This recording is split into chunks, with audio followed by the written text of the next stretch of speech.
ఒక ఇల్లు కట్టుకున్నాడండి. ఎస్ఎన్ గారు మీరు వచ్చి ప్రార్థన చేయాలి, తప్పక రావాలండి 9 గంటలకి అన్నాడు. నాకు 11 గంటలకు వీలవుతుంది అన్న. కాదు కదండి 9 గంటలకే రావాలి అన్న. నాకు 11కు వీలవుతుంది అన్న. కాదండి దయచేసి నా మాట 9కే రండి అన్నాడు. ఎందుకో తెలుసా, ఎక్కడికి వెళ్ళి రావుకాలం చూసుకొచ్చినట్టున్నాడు. ప్రార్థనకి ఏమిటి, రావుకాలం ఏమిటి, మతి లేనోడు. సరే నేను 10 గంటలకు వెళ్ళానండి. అక్కడ 2 బైబిళ్ళు పట్టుకున్నారు విశ్వాసులు. వాళ్ళంటారు, ఈశ్వర గారు ఇక్కడికి ఎందుకు వచ్చారండి మీరు? పొద్దున్న 7 గంటల నుంచి 8:30 వరకు పూజలు జరిగాయండి, కొబ్బరికాయలు కొట్టారండి. అయితే ఈ చిత్రంలో సంగతి ఏంటంటే ఆ కొబ్బరికాయలన్నీ పుచ్చిపోయి ఉన్నాయండి అన్నారు. నన్ను పిలిచి ఒక చిన్న ప్రార్థన చేయించుకున్నాడు అనుకోండి. నేను వెళ్ళినందుకు ప్రార్థన చేశాను అనుకోండి. బైబిల్లో ఏమి రాస్తుందో తెలుసా? నీవు ఎక్కడికైనా వెళితే వాళ్ళ కొరకు ప్రార్థన చేయి, ఆశీర్వదించు, కానీ ఆశీర్వాదం నీ వెంటే మరలా వచ్చేస్తుంది. అక్కడ నిలవదు. నీవు ఆశీర్వదించు, నీ ఆశీర్వాదం నీ అంటే వచ్చేస్తుంది. ఆశీర్వాదానికి ఆ ఇల్లు అర్హత లేదు. లోక ఆచారాలు, అటు ఆచారాలు కావాలి, ఇటు ప్రార్థన ఆశీర్వాదము కావాలి.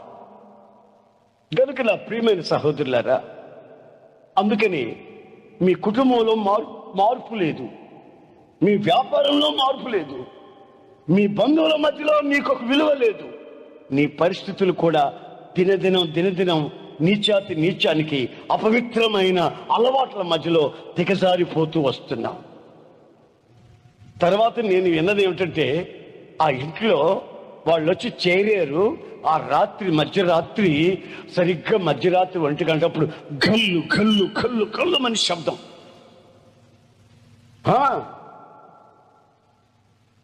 ఆ పిల్ల భయపడిపోయింది, జ్వరం వచ్చేసింది. 116 కొబ్బరికాయలు కొట్టారండి.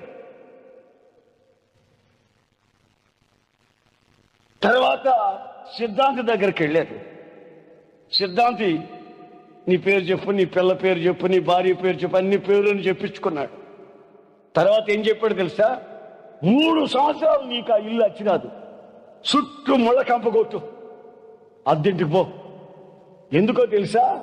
అతనికి ఇవ్వవలసిన ఫీజు పునాదులప్పుడు ఇవ్వలేదంట.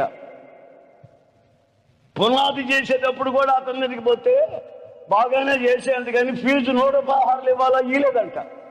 అందుకని 3 సంవత్సరాలు ముళ్ళు కొట్టు, అర్జెంట్లో పోయి ఉండిపో, లేకుంటే నీ పెద్ద కొడుకు నీ కూతురు చస్తారు, జాగ్రత్త అంటే ముళ్ళు కొట్టి ఉసూరు మంట పోయాడు. ఆ రోజుల్లోని 3 లక్షల రూపాయలు పెట్టి సలవరాయి పెట్టించుకున్నాడు ఇంట్లో చల్లగా ఉందామని. గొల్లు మంటున్నాయి.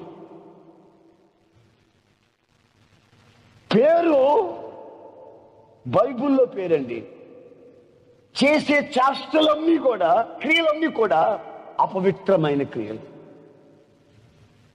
దేవుని నామానికి అవమానం తెచ్చే క్రియలు.